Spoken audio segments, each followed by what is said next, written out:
now it's time for today's parent-to-parent segment. Has your teen decided that college isn't for them? They might be considering a career in the military. We will talk more about that next week on this segment. But what happened last week when Pam Mashburn from Parent Potential Magazine came in to talk to us, we got through about half of what we needed to talk about. So we're going to do part two of what we talked about last week. And we were talking about the cost difference between some of the courses that you can take, like AP courses, and taking them in a regular college setting. Right. Yeah. So we're all about cutting college costs. And so one of the things that we're looking at is the difference between AP courses that you take at high school, dual enrollment, and early college. And what we're finding is if you take an AP class, it only costs $89 if you score well on the test. Right. But we're also looking at dual enrollment and early college. And the difference between those is dual enrollment is where a faculty member would come to your high school and teach it, and or your student leaves high school early and goes to the college campus and takes the classes. So they might take 3 classes there on their high school campus, and then they go for 2 other courses on a college campus. Yes. Or the teacher or a professor would come over for a couple of courses. Right. What's the major difference between those? Well, the nice difference between that is that you get like if you take English, you get college credit and high school credit. So 2 for 1. Oh, yeah. And the other difference is it's significantly less expensive. Okay. So let's say that you're going to the Troy Montgomery campus. Your cost for 12 credit hours, which would be like 1 semester, is around $1,600.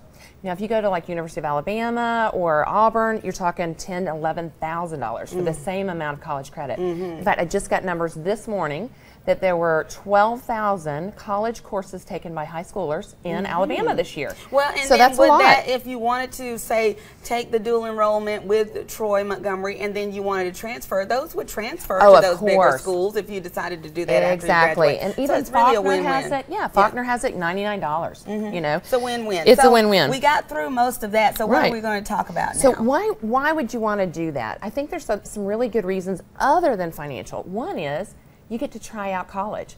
If you're not sure if your student's going to do well on their own at college, this is a way to get them on campus where they're much more independent and they'll be with other college students. And let's see how they compare. Are they ready? And it may be a great wake-up call for them to say, oh, college work is a lot harder than high school work. I really do have to prepare for this. You know, this isn't just going to be going from one location physically to another location. It's a whole new world. That's it really is. That's right. So this is a great time, and they can start as a sophomore, junior, senior. Never too late, never too early, really. And then the other things is that once they start with a college, they get a college advisor. So not only do you have your high school guidance counselor, but you've got somebody at the college level that can say, if you're interested in going in this, why don't you take this elective class? It'll transfer and it'll give you an idea if that's really what you want to study. And the more people looking out for you, the better. The better. That's exactly right. You also get to put it on your resume, and you get to show colleges that you're applying to that you've already done college work. You're very capable. Most college recruiters I'm talking to are not looking for high school students. They're looking for successful college students. They want to make sure that when they admit you to their college, that you're going to graduate from their college. Absolutely. It's an investment that they make in them as well. So this is a great thing to do.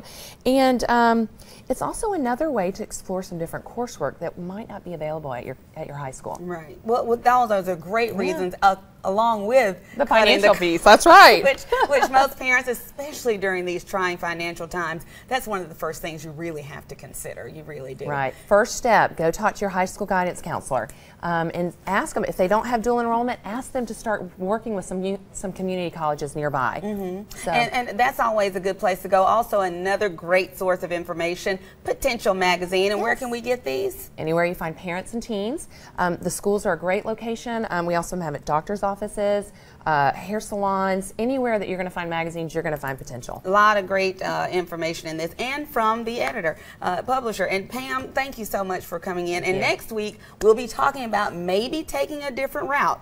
If your college isn't your thing, the military might be great for you, and you're bringing along a member of the military with you. And it may just be the first step to college. Is going into military and getting it paid for. One of my best friends, she got a 4-year degree at Troy and entered as an officer with a lot of rank, so that is good. All right, thank you so much for being here. We'll see you next time, okay? Sounds great. Information there.